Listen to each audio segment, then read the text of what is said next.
합니다. 오늘은 하나님께서 드러내십니다. 하나님께서 드러내십니다 하는 제목으로 말씀을 나누면서 함께 은혜 받기를 원합니다. 세상에는 두 가지 내용이 담겨져 있어 흘러갑니다. 눈에 보이는 것, 인간이 바라보기에 눈에 보이는 것이 있는가 하면 보이지 않는 세계가 있습니다. 철학자들은 눈에 보이는 세계를 현상계, 보이지 않는 세계를 이상계 이렇게 표현을 했습니다. 하나님은 보이는 세계이든지 보이지 않는 세계이든지 모든 세상을 다스려 주십니다. 주관해 주십니다. 모든 세상의 주인은 하나님이십니다. 그 하나님께서 인간들에게 보이는 세계뿐만 아니라 보이지 않는 세계까지도 차츰 드러내 보이시는 것이 바로 하나님의 세계입니다. 오늘 하나님께서 스스로 보여주시는 그 은혜를 함께 누리시면서 하나님의 그 능력을 힘입는 귀한 아침이 될 수 있기를 주님의 이름으로 축원합니다. 하나님께서 보여주시는 그 내용들은 사실 감춰져 있고 신비스럽고 비밀스러운 것이지만 하나하나 펼쳐주시면서 우리의 인생길을 인도해 가십니다. 베드로는 이방 선교에 대한 생각이 없었습니다. 선택된 이스라엘 백성들, 선민의식 속에 전혀 그들에게 가서 복음을 전할 추호의 생각도 없었습니다. 그런데 하루는 기도 시간에 기도하는 중에 하나님께서 환상 중에 보자기 속에 쌓여져 있던 부정한 음식을 펼쳐 보이시면서 먹으라고 말씀하십니다. 몇 차례 사양을 합니다. 그런데 그때마다 내가 거룩하게 하였는데 어찌 네가 먹지 않느냐라는 그런 말씀을 들려주자 아하, 이스라엘 백성들뿐만 아니라 모든 민족을 구원하시려고 하시는 하나님의 계획이 있구나, 섭리가 있구나, 목적이 있구나 이것을 깨닫고 생각하던 차에 밖에서 문을 두드립니다. 이는 백부장, 이방인 백부장이 보낸 하인들이 문을 두드리고 밖에 서 있는 모습을 봅니다. 순간 아하, 하나님께서 이렇게 일해 가시는구나, 이렇게 역사해 주시는구나 하는 그 사실을 알고 이방인이지만 요파를 떠나 가이사야로 가서 빌립 그 백부장의 가정 가운데 가서 복음을 전합니다. 온 가족뿐만 아니라 이웃하는 여러 사람들이 그 복음을 듣고 구원을 받습니다. 여러분, 하나님께서 우리에게 감춰졌던 비밀, 감춰졌던 신비, 이것을 펼쳐 보이는 것을 우리는 계시라는 말로 씁니다. 계시는 곧 보자기 속에 쌓아놨던 것을 그 보자기를 풀어 헤쳐 우리에게 펼쳐 보이신다는 그런 의미를 담고 있습니다. 하나님은 우리가 눈에 보여지지 않은 그 세계까지도 우리에게 차츰 보여주시면서 그 아름다운 세상을 보여주시는 분이 바로 하나님 아버지이십니다.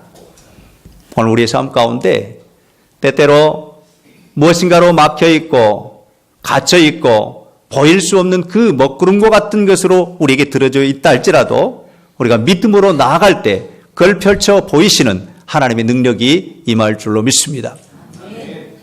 어떤 사람이 선생님을 찾아가서 꽃이 지고 잎이 지고 바람이 부는 그 가을녘에 나무에서 잎이 지고 있습니다. 남는 것이 무엇이죠? 라고 물었을 때 선생님이 그런 대답을 했습니다. 산이 남지. 한참을 생각하던 그 제자가 스승에게 묻습니다. 사람이 죽으면 무엇이 남습니까? 그때 선생님은 하나님이 남지 이렇게 대답을 했습니다. 그 일로 그 제자는 깊이 생각을 하면서 살아가게 되었다는 이야기입니다. 자연 만물 속에서 임하시는 하나님의 솜씨를 통하여 우리는 하나님의 영광을 보기도 합니다. 보통 계시 속에는 자연 만물을 통해 하나님의 솜씨를 보기도 하고 우리에게 다가오는 사건이나 사고 속에서 하나님의 섭리를 알게 되는 것, 이것을 우리는 자연계시라라는 표현을 합니다.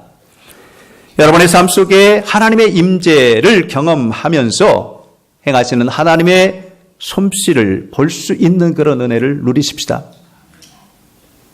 내게 닥쳐진 환난이나 고난, 어려움이나 아픔들이 시간이 지나고 나면 하나님께서 나를 이끌어 주셨다 하는 그런 모습을 발견하게 됩니다. 그때 성도들은 아하, 하나님이 나를 이렇게 이끌어 주셨구나. 때때로 그릇된 길로 가고 잘못된 길로 가고 하나님을 멀리 떠나 있었던 것 같지만 하나님께서 나를 이렇게 이끌어 주셨구나 하면서 아하를 경험하는 것이 바로 신앙입니다. 돌이켜보니 하나님께서 이렇게 인도하셨구나라는 사실을 고백하는 것이 바로 신앙입니다.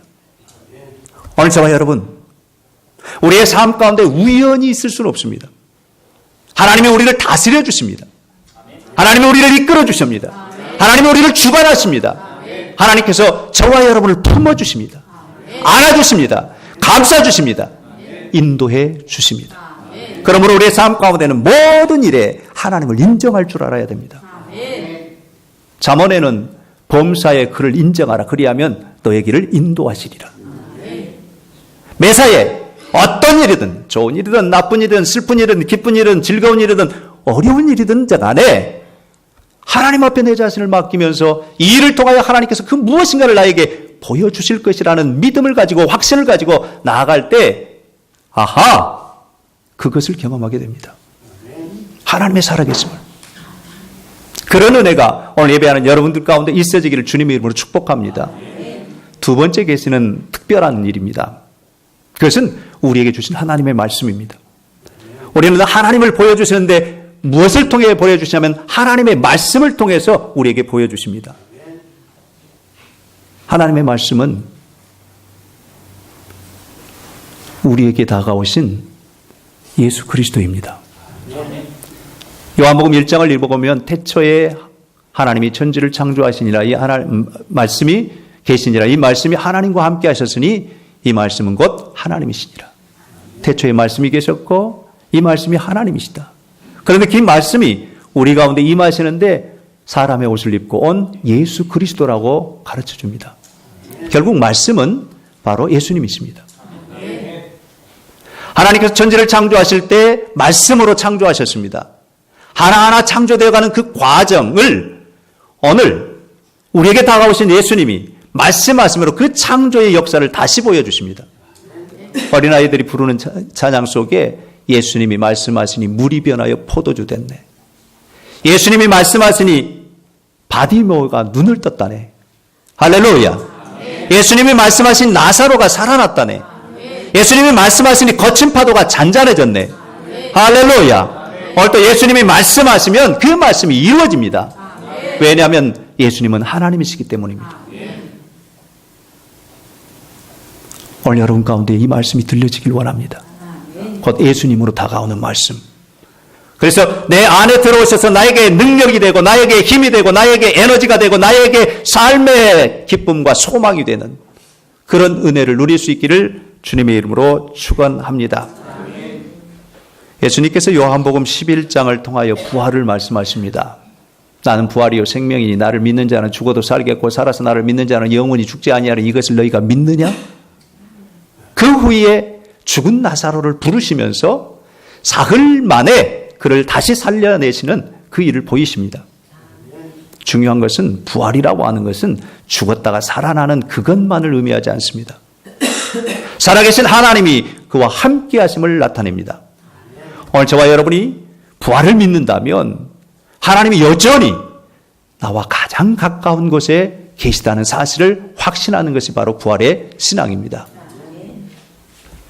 12장에서는 마리아가 향유를 붓고 예수님의 장례를 준비합니다. 그리고 예수님께서 광야에서 뱀에 물려 죽어가던 사람들에게 노뱀을 달아 저를 바라보는 자마다 살리신 그것처럼 예수님께서 친히 나도 들려야 하리라. 이것은 바로 우리 성가대가 찬양한 것처럼 바로 십자가를 선포하는 일이었습니다. 십자가의 죽음. 13장에서 제자들의 발을 씻기시면서 마지막 식사를 하십니다. 이런 일련의 일들이 예수님이 하늘로부터 온 하나님의 아들 예수님인 것을 가르쳐 주셨습니다. 그럼에도 불구하고 오늘 14장에서 제자들이 그 가운데 하나가 아버지를 보여주십시오. 아버지를 보여주십시오. 이렇게 간청합니다. 그때 예수님께서 들려주신 말씀이 내가 항상 너희와 함께 하였는데 어찌 나를 본 자가 아버지를 본 것인데 어찌 아버지를 보여달라 하느냐라는 그런 말씀을 합니다. 여러분, 우리가 때 항상 우리와 함께 늘 함께 하시는 하나님, 그분이 바로 예수 그리스도이십니다. 그런데 그분을 여전히 우리는 찾고 다니고 있습니다. 이것은 망각 이상입니다. 마치 등에 어린 아이를 업으면서 아이를 찾는 격이나 마찬가지입니다. 예수님이 함께 하시는데, 주님이 늘 함께 하시는데 마치 하나님이 아니 계신 것처럼 생각하고 사는 그것은 성경에는 어리석은 자라고 표현합니다. 시편 14편 1절 말씀에 보면 어리석은 자는 그 마음에 이르기를 하나님이 없다 하는도다. 그들은 부패하고 그 행실이 가증하니 선을 행하는 자가 없도다.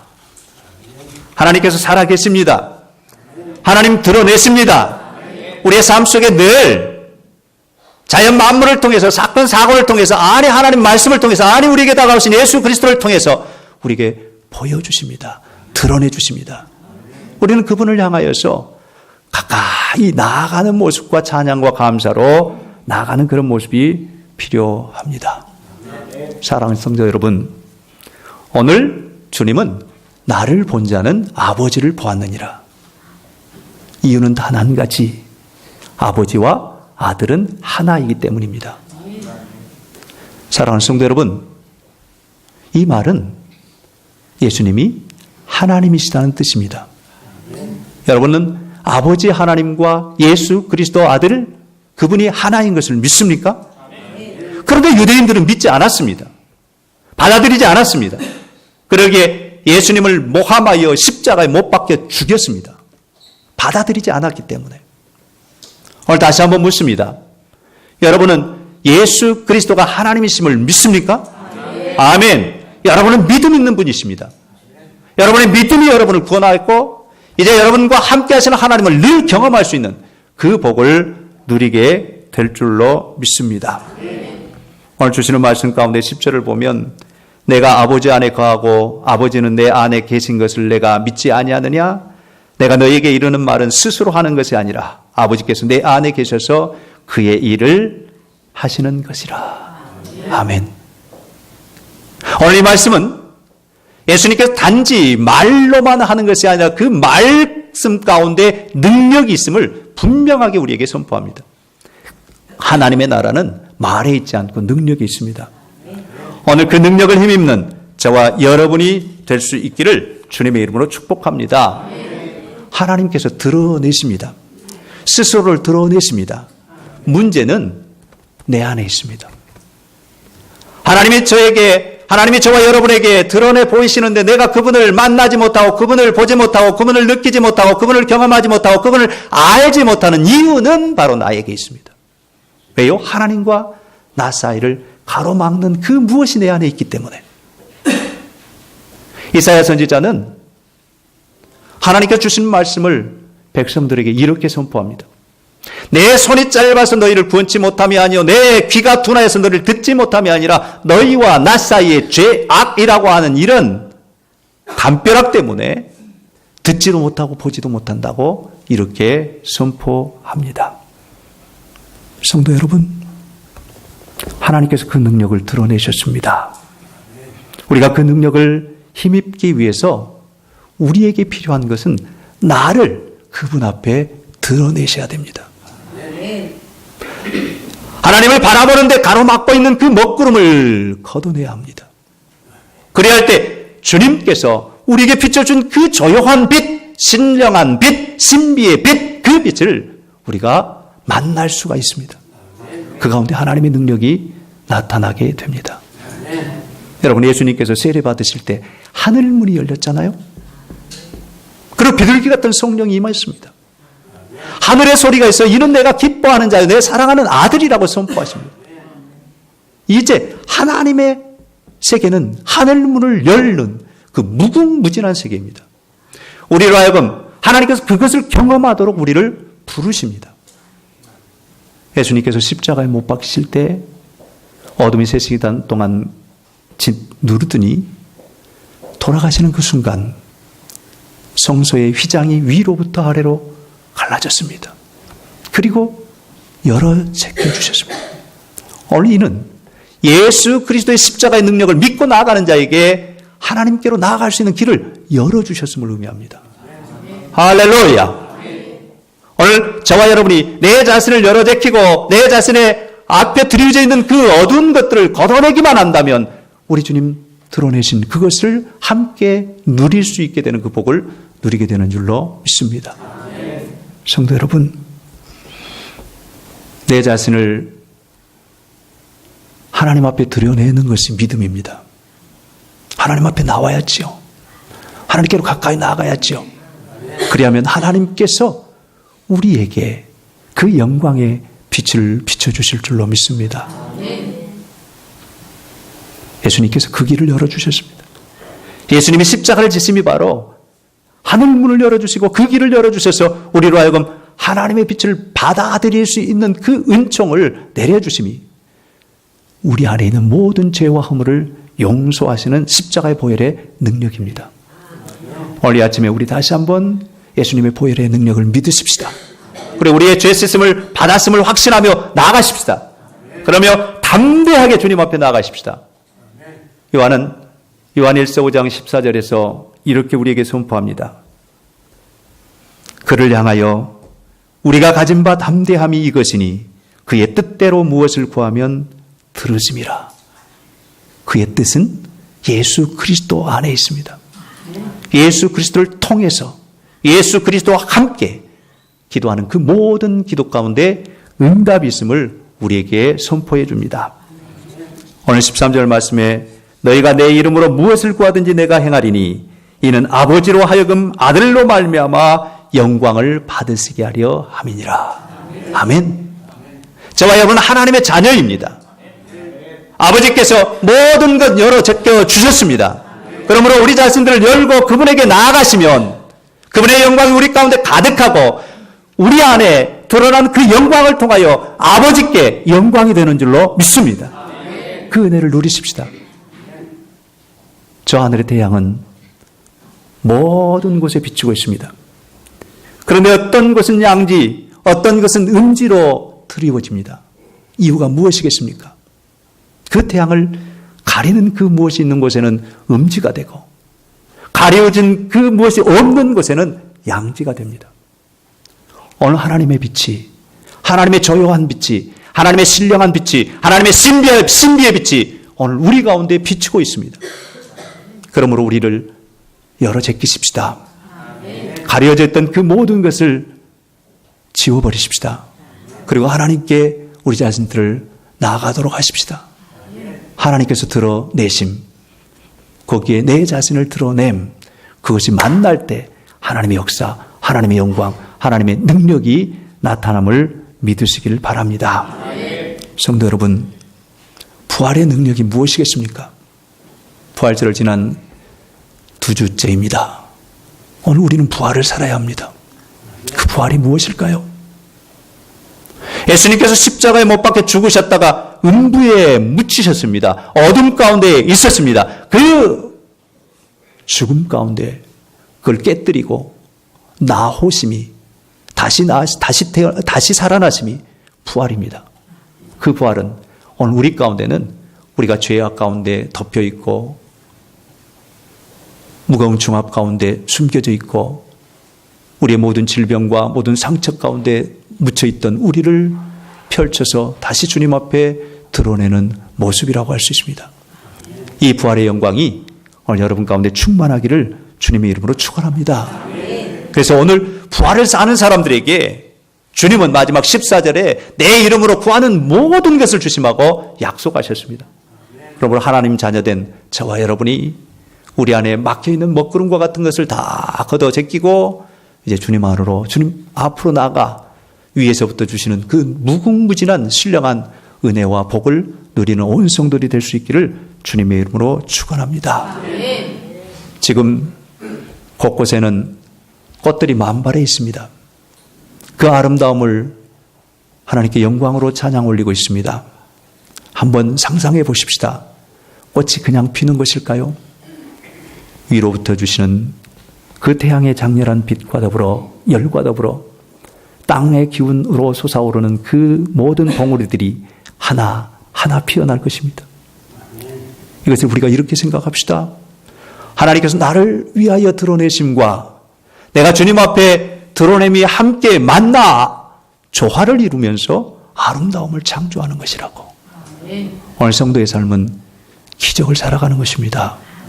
하나님의 그 조요한 빛, 신령한 빛, 신비한 빛을 만나면 모든 사람이 새로워집니다. 그 은혜가 우리 온 성도들에게 넘쳐나기를 주님의 이름으로 축원합니다. 이제 한 주간 살면서 주님 나를 위하여 드러내시는데 나 또한 그분에게 드러내므로 주님과 함께 동행하며 승리하는 복된 한 주간이 될 수 있기를 주님의 이름으로 축원합니다. 한번 기도하십시다. 전능하신 하나님,